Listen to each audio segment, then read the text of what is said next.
The United States military has about 750 bases overseas, across 80 countries and colonies. That means that about 4 out of every 10 countries have US bases on them, across every continent except Antarctica. But having that many military bases abroad is normal, right? This is more foreign military bases than any country or people or empire in world history. In fact, only about a dozen other countries even have foreign military bases, with just 70 combined between them. That means the US has the other 90%. So why is that? And what would the world look like if the US shut its overseas military bases down?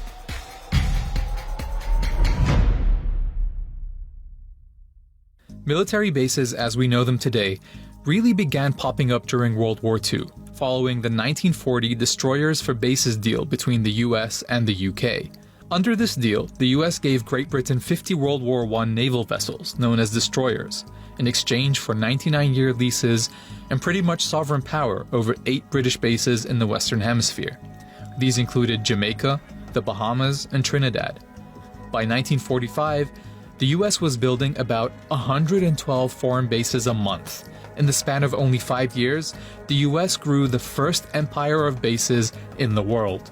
This empire of bases strategy hasn't changed since World War II. It was this moment that we see the United States become a new and unprecedented kind of empire, and was indeed a sign of the transferring of imperial power from the British Empire to the US Empire. Meet David Vine. He's a professor of anthropology at American University. He literally wrote the book about military bases abroad. Over the years, he's been researching and compiling a detailed database of all the US bases around the world. His database is so extensive that a few years ago, one of the Pentagon's research groups used his list for reference for their research instead of their own.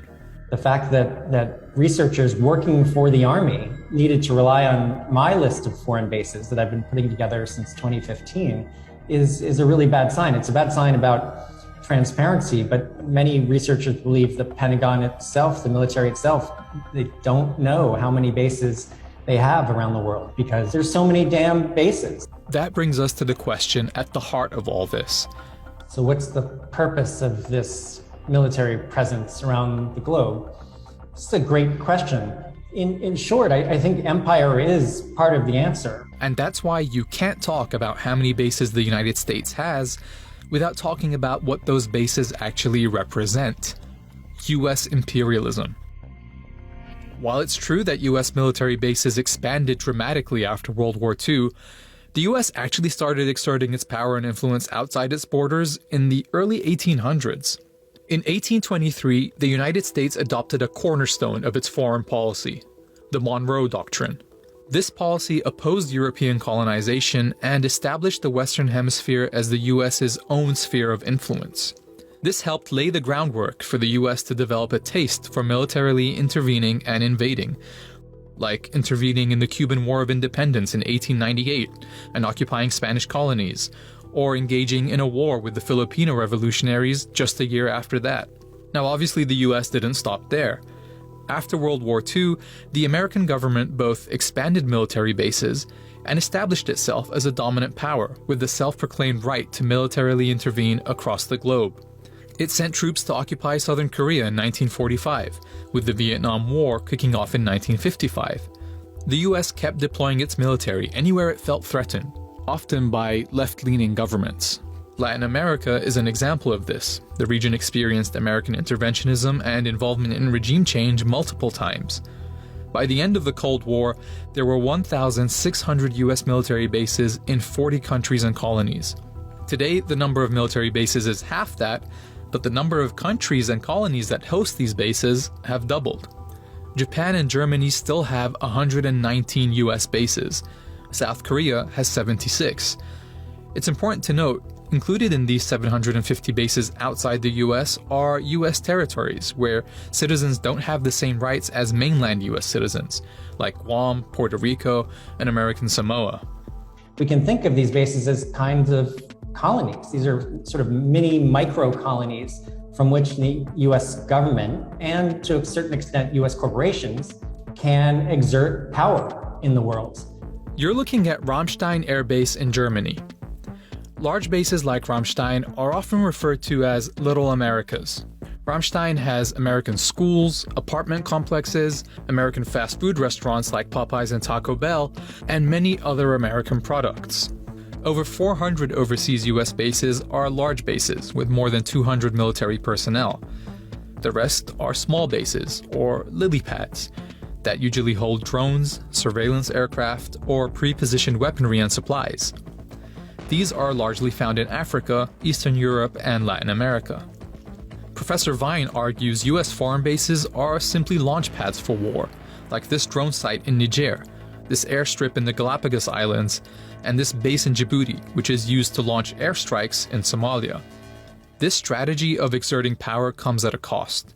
Since 2001, the US has spent close to $6 trillion on wars. To put this spending in perspective, it could have housed the entire homeless population in the US and ended world hunger. And it's not just financially costly. Over 800,000 people have died due to post-9/11 wars in the Middle East.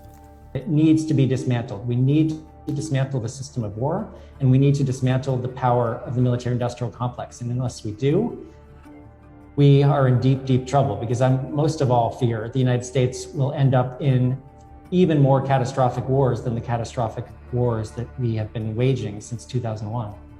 This brings up the looming possibility of a new war with China over Taiwan. US troops have been secretly training military forces in Taiwan, even though the US formally recognizes Taiwan as part of China. Future wars should be simply unthinkable for our nation. There is widespread belief that anything the US military does in the world must be good and must be protecting the United States and protecting people around the world. And unfortunately, the opposite has all too frequently been the case. And that is part of a bigger problem. US foreign bases have displaced millions of people. For example, Diego Garcia. Diego Garcia is a US base in the middle of the Indian Ocean.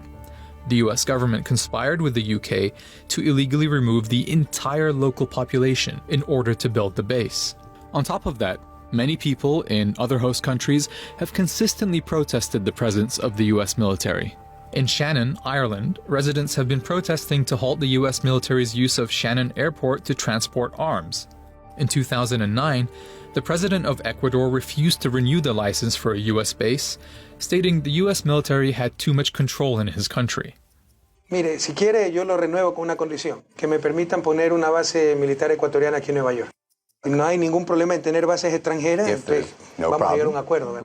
Now, contrary to what the Pentagon portrays, closing overseas bases is relatively easy, because Congress doesn't need to be involved in the closures. Previous presidents have done it. Both Bushes and Bill Clinton closed hundreds of bases in Europe and Asia in the 90s and 2000s.